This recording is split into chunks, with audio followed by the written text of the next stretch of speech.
Amis du rétro-engineering, bonjour. Alors, c'est quoi le rétro-engineering? Le rétro-engineering consiste à partir d'un appareil terminé, un appareil, un moteur, une voiture, enfin n'importe quoi, et à l'étudier de façon à en comprendre le fonctionnement, de façon à regarder exactement comment il fonctionne, comment il est composé, et ceci dans plusieurs buts. Des fois, comme c'est mon cas ici, par simple curiosité, comme je l'ai souvent montré lors de la réparation, c'est parfois super utile de pouvoir faire ce genre de choses, hein, dans la mesure où ça permet éventuellement de revoir le schéma, comprendre comment ça marche de façon à réparer. Et aussi, dans certains cas, ça permet pour des... Enfin, c'est un petit peu plus malhonnête, éventuellement de copier, de faire des clonages. Hein, il y a des pays et des sociétés qui ont été un petit peu spécialisées là-dedans. Pendant longtemps, les Russes ont été très très forts pour ce genre de choses. D'ailleurs, pour la petite anecdote, quand mon père a travaillé chez Rochard, il avait fait des voltmètres et il avait été après un voyage en Russie où il avait retrouvé dans une exposition exactement la copie conforme de son appareil, hein, à part que c'était marqué en russe. Et ce qui est marrant, c'est que lors de la fabrication de ce truc-là, il y avait une erreur où il avait fait un trou qui servait à rien par erreur. Et il avait vu que les mecs, ils avaient copié le trou, quoi. C'est-à-dire que les gars, ils ont vu ça, bon, si un trou, ça doit servir à quelque chose, donc voilà, ils ne s'étaient pas posé de questions. Mais enfin bref, bon, et mon but n'est pas ici de critiquer qui que ce soit, c'est des données justement un petit peu, bah, voilà, de faire un exemple justement très simple là, de rétro-engineering. Alors, qu'est-ce que j'ai choisi comme exemple?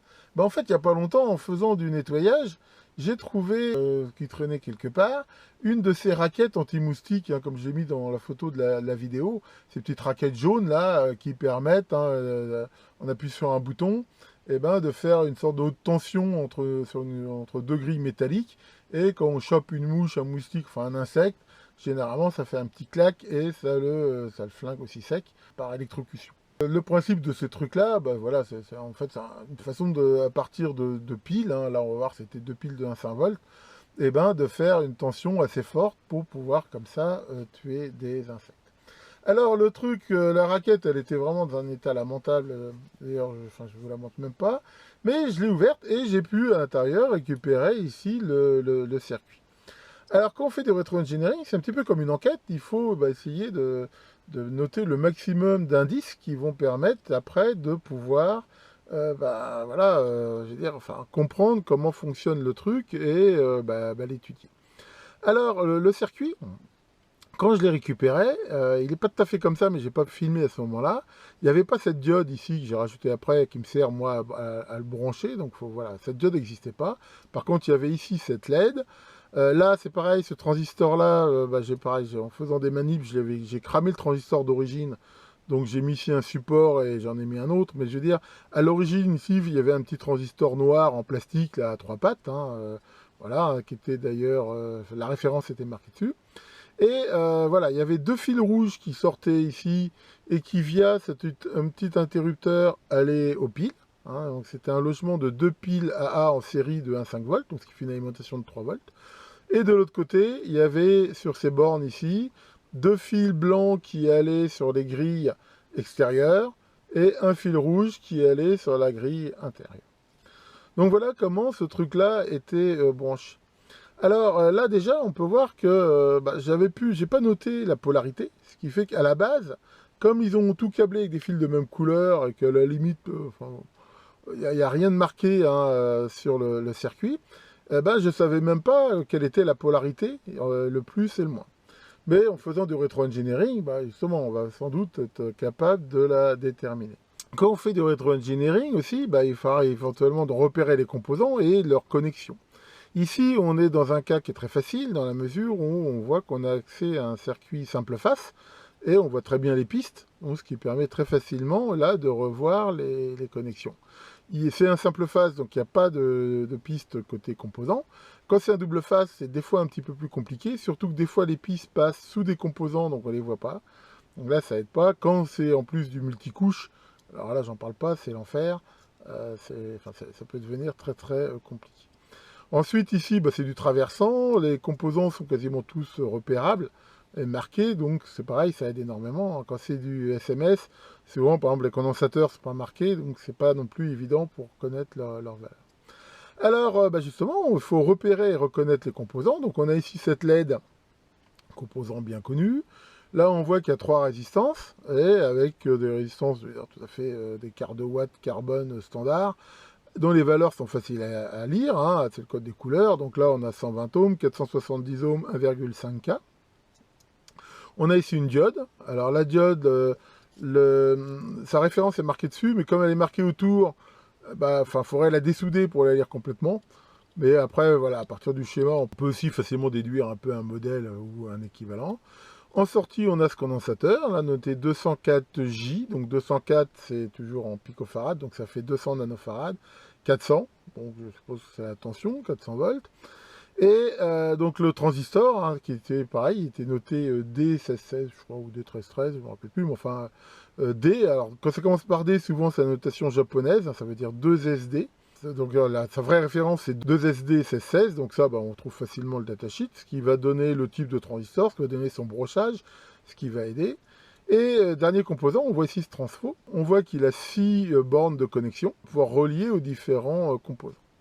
Donc une fois qu'on a fait ça, c'est assez facile là de relever le schéma et de le mettre un petit peu au propre.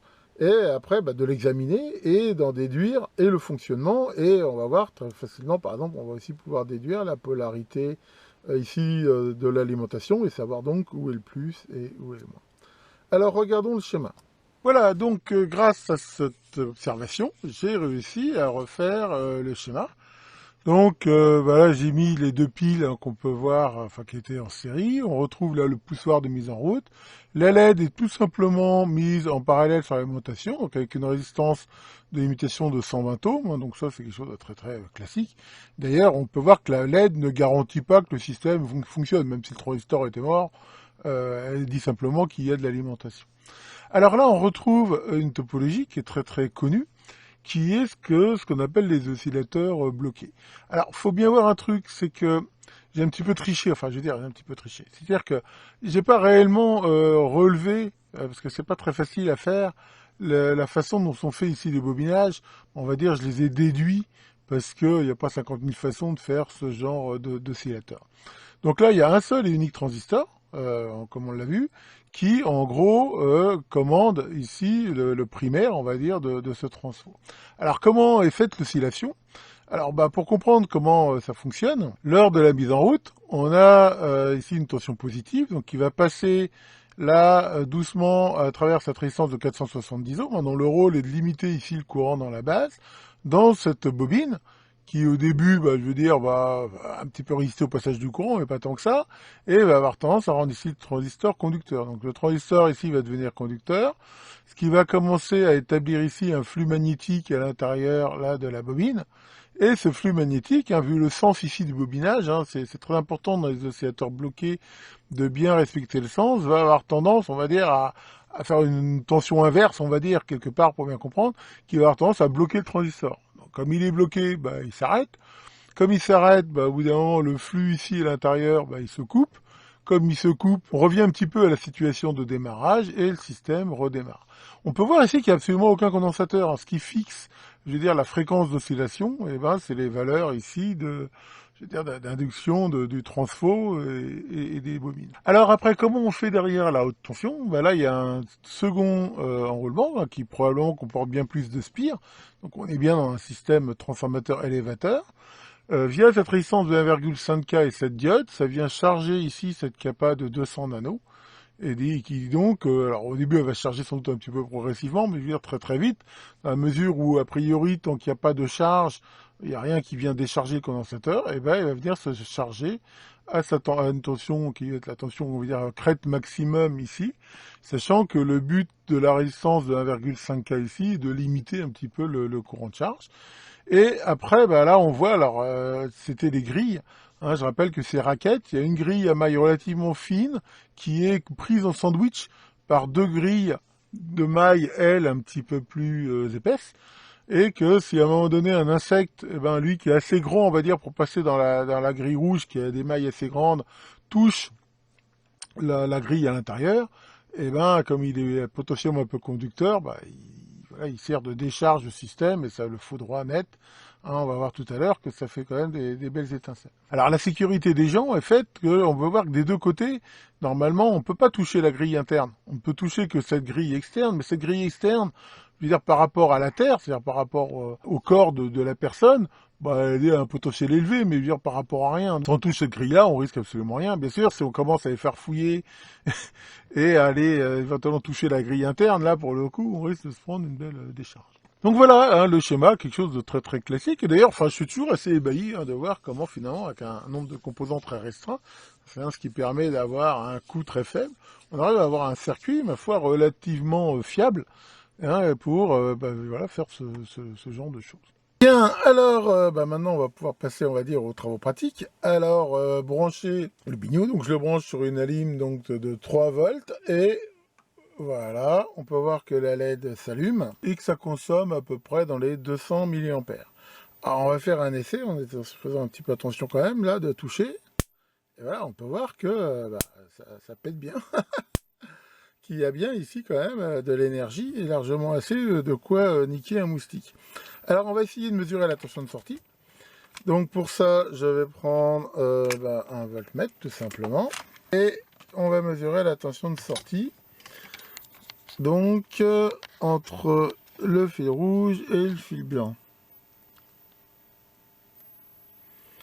Voilà. Et là, on peut voir que, à ma grande surprise, on a 1036 volts.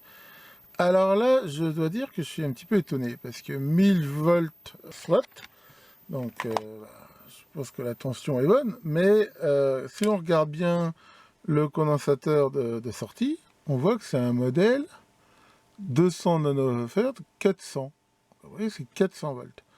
Ça veut dire qu'il est largement survolté. Alors, je dois dire, ma foi, que je suis assez étonné de ça. Oh, nom de Dieu! Il était encore chargé le truc. Eh oui, bah oui. Bon, je vais vous dire que ça se coupe bien. Bon, il est temps largement d'utiliser mon déchargeur de condensateur.